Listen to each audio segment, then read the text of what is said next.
176 days. That's how long I lived in that apartment. That's how long I kept the log. I moved in on a Tuesday. The landlord showed me the main floor. Living room, kitchen, bedroom, bathroom. When I asked about the basement door in the hallway, he said it was not included in the lease. The lock was new. He didn't offer me a key. I should have asked why. Day 3. First entry. A drawer in the kitchen was open 3 centimeters. I had closed it the night before. Nothing was missing. I closed it again and went to bed. Day 7. A photograph of me on the bedroom shelf was face down. Only that one. I put it back. Day 14. My toothbrush was wet at 7 in the morning. I hadn't used it since the previous day. Small things. Things I could explain away. Old building. Bad memory. Stress. I started keeping a log anyway. Just in case. Day 28. A strand of hair on my pillow. Long. Dark. I have short brown hair. I collected it in a sealed bag. I told myself it could have come from anywhere. Air currents, the previous tenant, a visitor I'd forgotten. I hadn't had any visitors. Day 41. I noticed a pattern. Everything happened between 2 and 4 in the morning. So I stopped sleeping during those hours. I sat in the dark, watched, waited. Day 47. I checked the bedroom wall at 11 at night. Nothing. At 2 in the morning, there were 12 nail holes. Evenly spaced, 30 centimeters apart. Arranged in a grid. No dust. No debris. The holes came from inside the wall. I photographed them, measured them, added them to the log. Day 53. Scratches appeared on the inside of the wardrobe door. Deep, vertical, like fingernails. I don't own anything that could make those marks. I started sleeping with the wardrobe closed. Day 66. I found my keys in the refrigerator, between the milk and the eggs. Day 79. My phone battery dropped from 87% to 2% between 2 and 4 in the morning. Airplane mode was on. No apps were running. Something used the battery. I don't know what. Day 94. I discovered dates scratched into the plaster inside the closet. 40 years of dates, each one exactly 7 days apart from the last. The handwriting changed over time. Different hands, different pressure, different tools. The most recent date was scratched in fresh.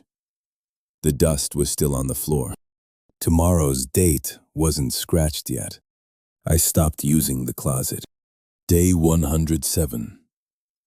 I noticed something about the nail holes.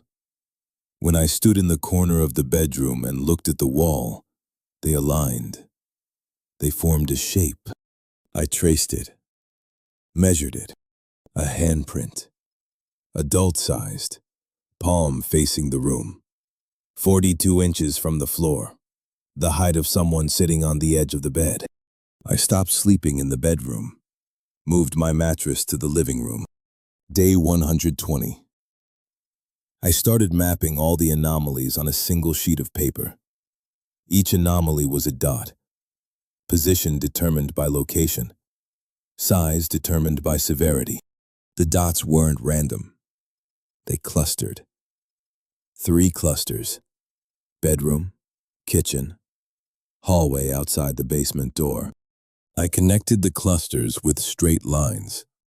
The shape was incomplete, but it was starting to look like something. A silhouette, a figure, a person standing in the dark. Day 132. My personal items started disappearing. a hairbrush, a photograph of my mother, a pair of earrings I wore every day. Nothing valuable, just things, personal things, things that carried my scent, my DNA, my history. I searched the apartment. Nothing. I checked the basement door. The lock had been changed again. I still didn't have a key. I could hear something in the basement at night. Between 2 and 4 in the morning. Movement. Slow.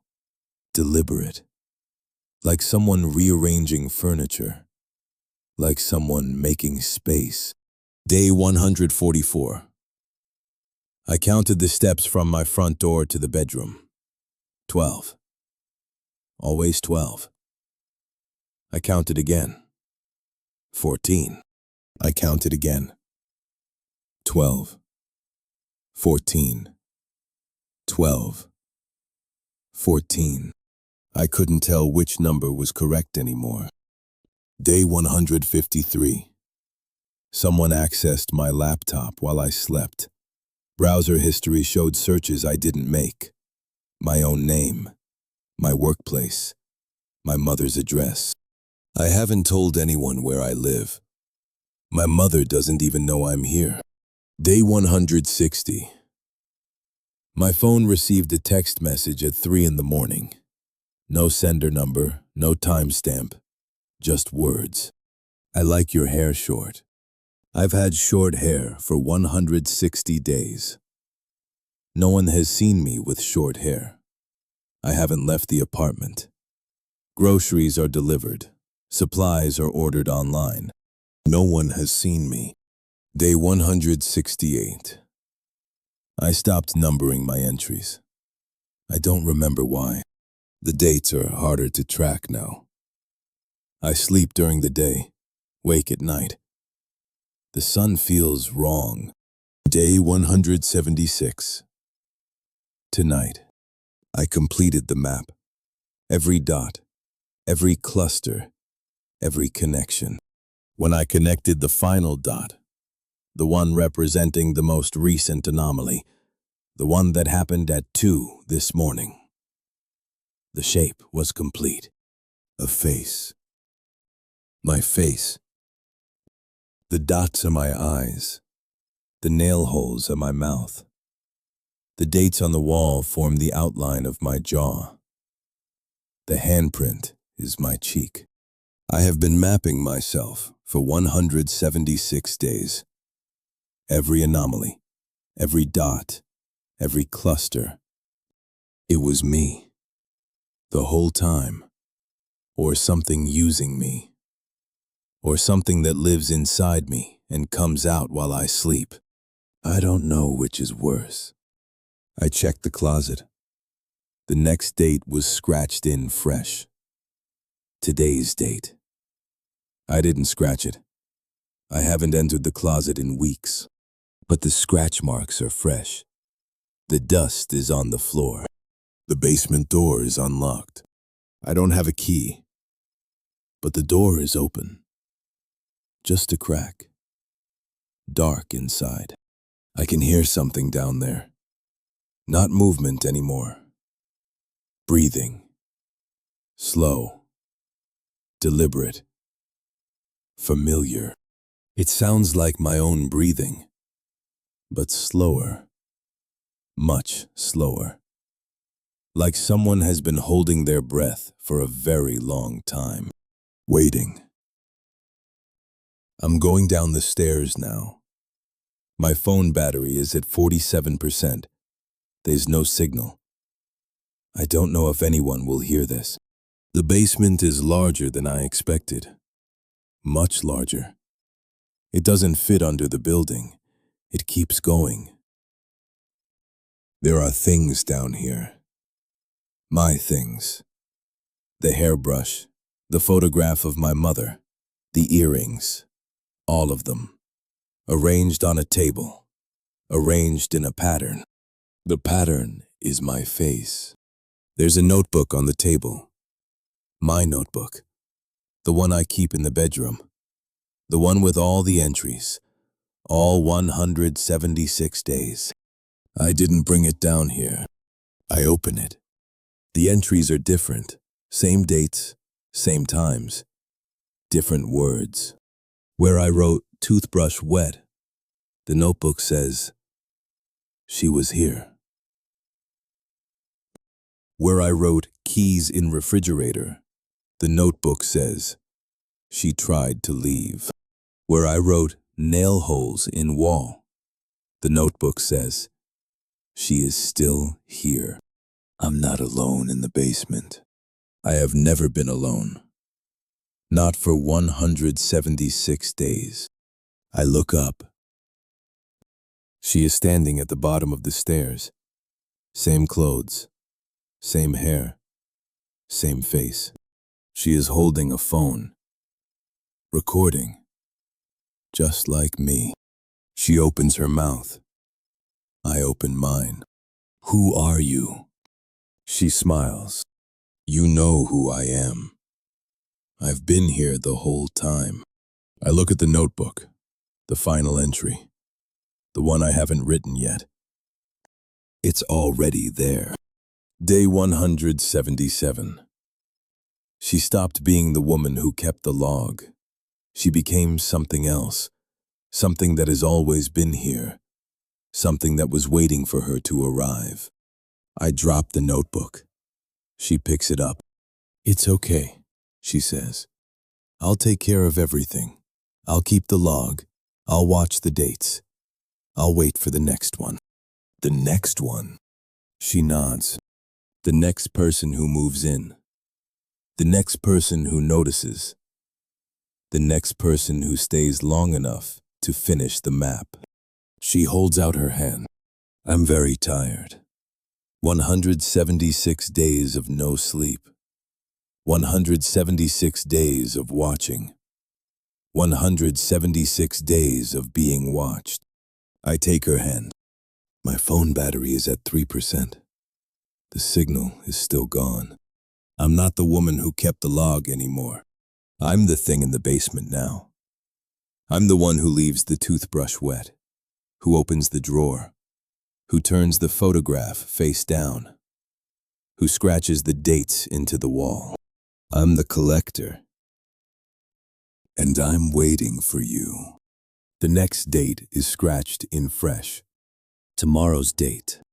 I hope you last longer than 177 days. Most people don't.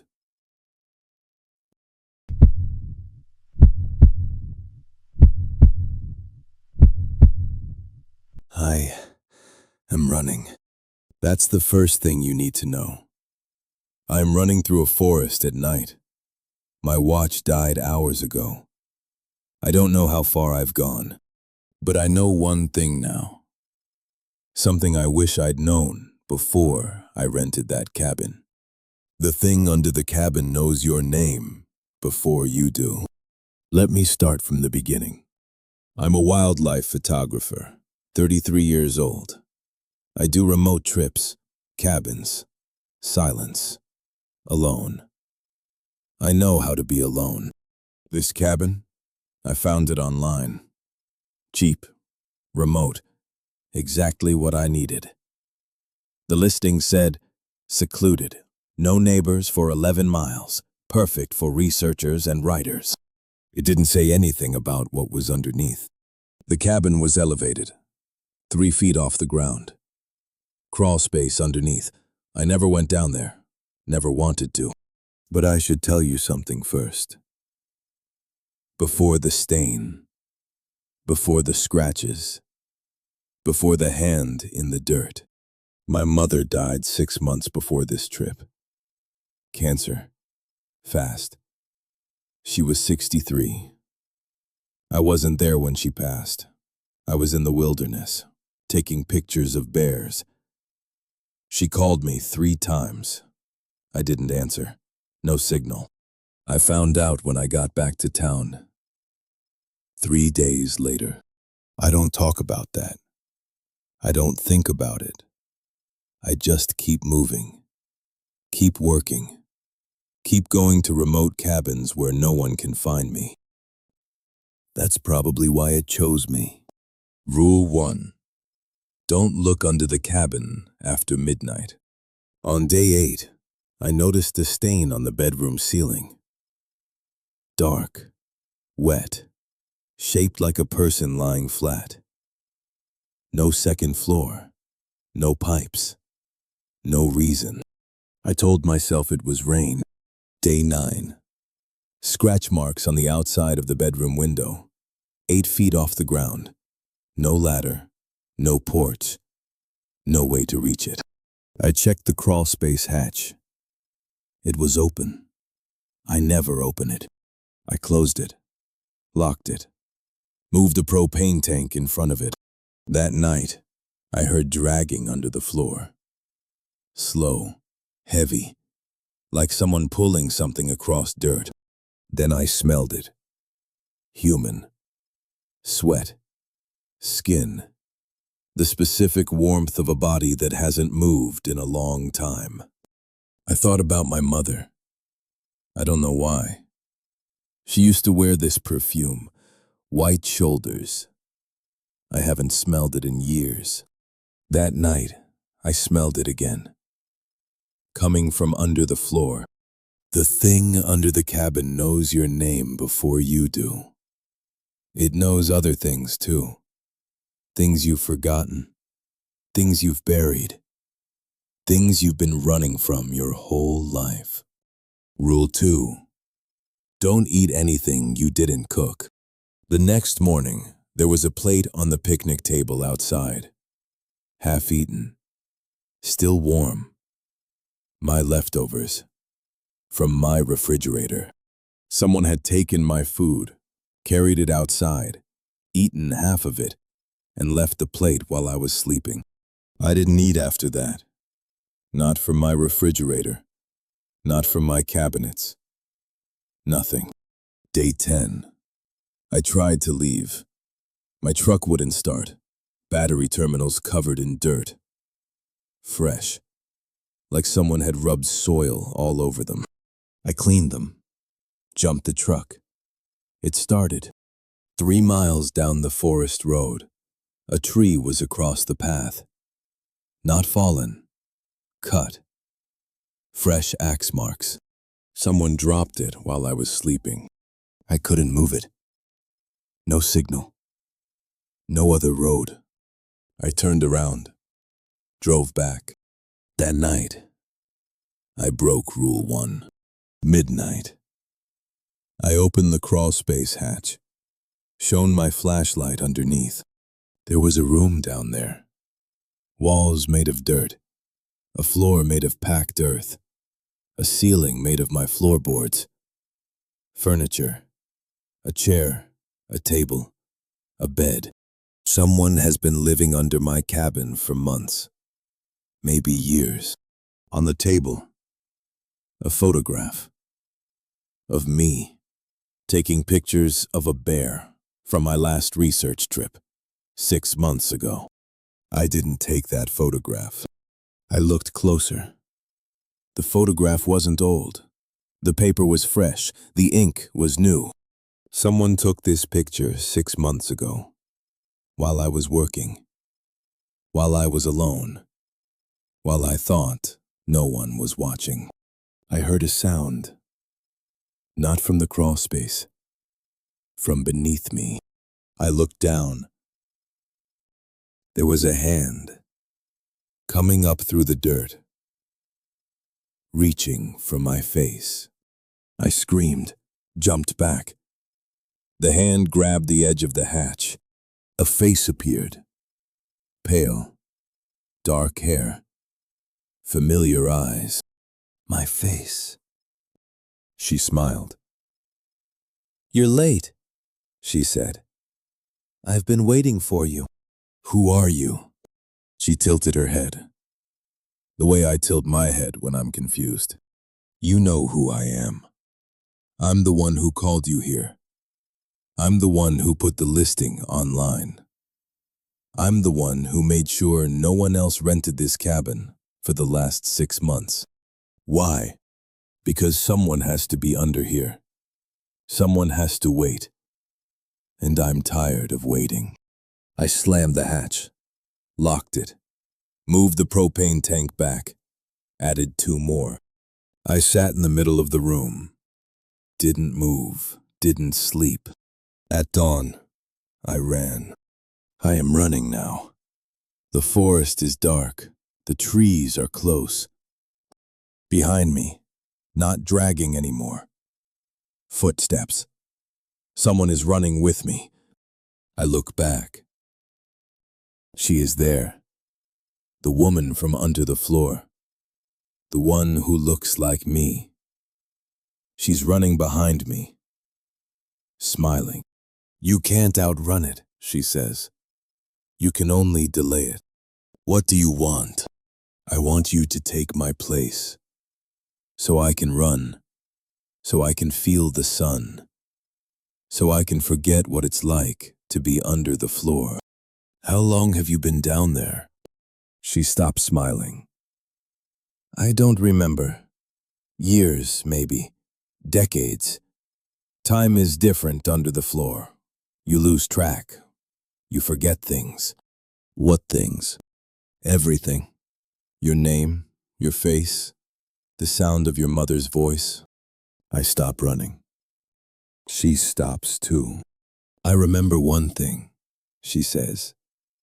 I remember running. I remember the forest. I remember the highway. I remember getting in a car with a woman who had kind eyes and wrong eyes. That was you. Before. She nods. And before me, someone else. And before her, someone else. Going back, I don't know how far. Who started it? She shrugs. No one knows. Maybe no one. Maybe the cabin was built on top of something. Maybe the thing under the floor was always there. Waiting. Waiting for what? For someone to open the hatch. For someone to look. For someone to be scared enough to run, but not scared enough to stay away. The cabin chooses, she says. It knew you before you knew it. It knew your name. It knew about your mother. It knew you were looking for a place to hide. And it called you here. I start running again. Not toward the highway. Toward the cabin. I don't know why. I can't stop. She runs beside me. You're going back, she says. I have to. No, you don't. You could keep running. You could run until your heart stops. You could die in this forest. That's another way out. Does anyone choose that? She doesn't answer.